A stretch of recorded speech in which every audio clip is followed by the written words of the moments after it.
What's up, guys? So in today's video, I'm going to show you how to prevent overlap when you're choosing ETFs. As you can see here, just looking at Fidelity, there are a bunch of ETFs that you can choose from. But how do you know you're not just buying too much of Apple and Microsoft into these each funds? So what I'm going to do is I'm going to show you how I prevent overlap when I create my well-balanced portfolio. So let's get right into it. So as you can see right here, I want you to type in Google ETF Research Center. Then you are going to see this pop up, ETF Research Center. Click on the link. Now you get this. This is what pops up for you. ETF Research and Analysis. This is free. You don't have to pay for this, and you're allowed to compare two ETFs, which I think this is very valuable. If you look right here, you see Fund Overlap. Click on Fund Overlap. And now you are able to type in any fund that you want that's an ETF and see what the overlap is.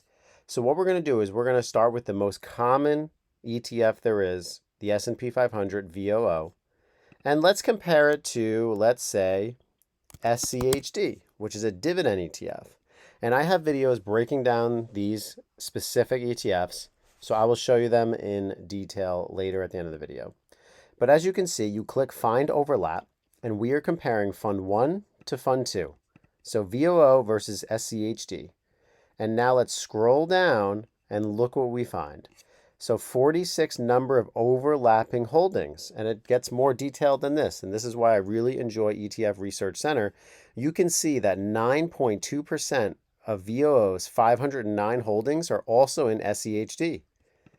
And now it says 46.5% of SCHD's 103 holdings are also in VOO. So there is overlap, but you need to focus on the weight. The weight, what that means is what asset allocation, let's say Apple, is it 2% in VOO? Is it 1% in SCHD?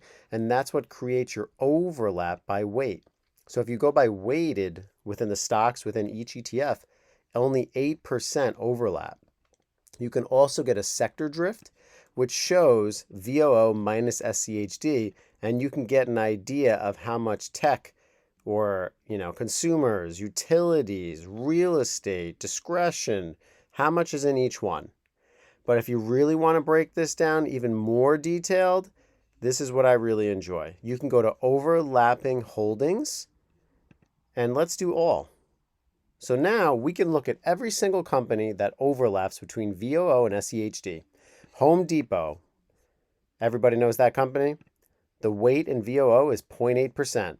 In SCHD, it is 3.6%.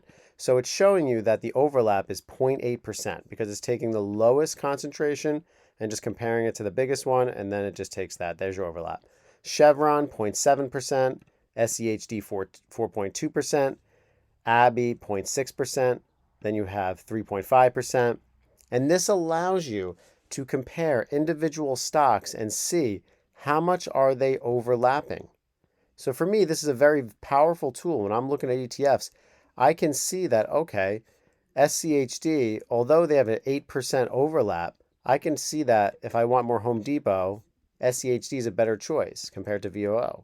Chevron, 4.2%. And the list goes on, and you can continuously compare each one. And the ones that don't overlap, like VOO has 0% in some of these right here, as you can see. But then you see SCHD has them. So it's a good way to test how much overlap is there between the ETFs. Now let's break this down even further. And this is why I love this fund. Look at this. VOO overweight relative to SCHD. So you can see here, position highlights, non-overlapping exposures.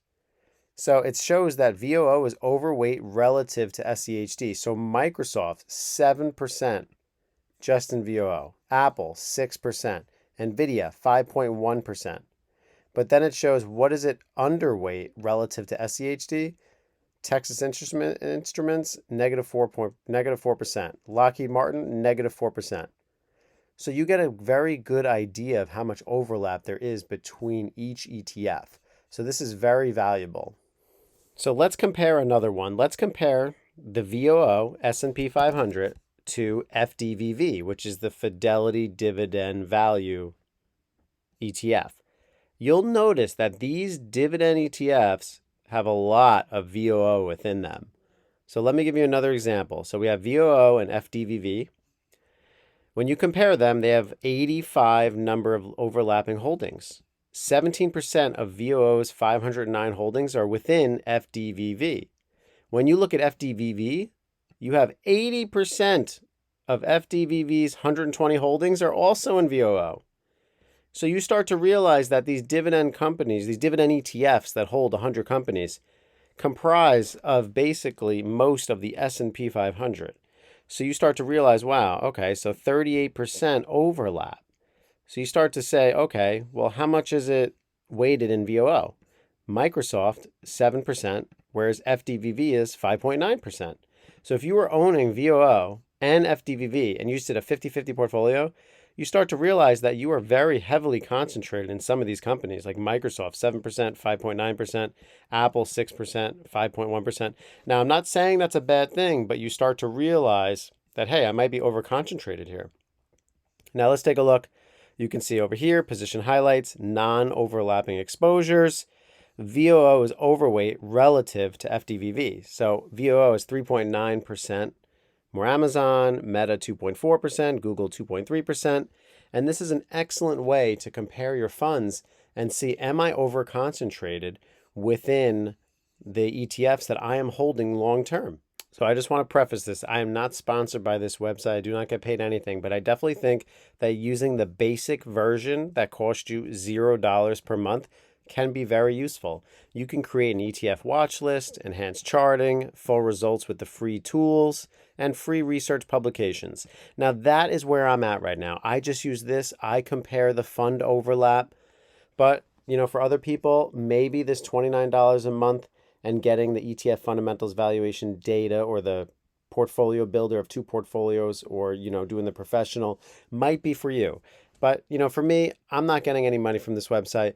But when I see something that's offering something of value for free, just in this basic section, I think it's worth checking out. I want to put it on my channel and I want to at least provide it for you guys so you're aware. All right, guys, this is my channel. If you're wondering what ETFs or index funds to pick, check out my playlist right up here.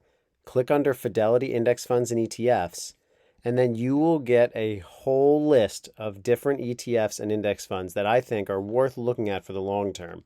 I show different funds on energy ETFs, growth funds, small cap index funds, how to set up your automatic investments. I'm not sponsored by Fidelity, but I use them and I think they would be very valuable, especially, you're a 9-to-5 worker, you don't have much time to research individual stocks, you just want to buy index funds and ETFs long term.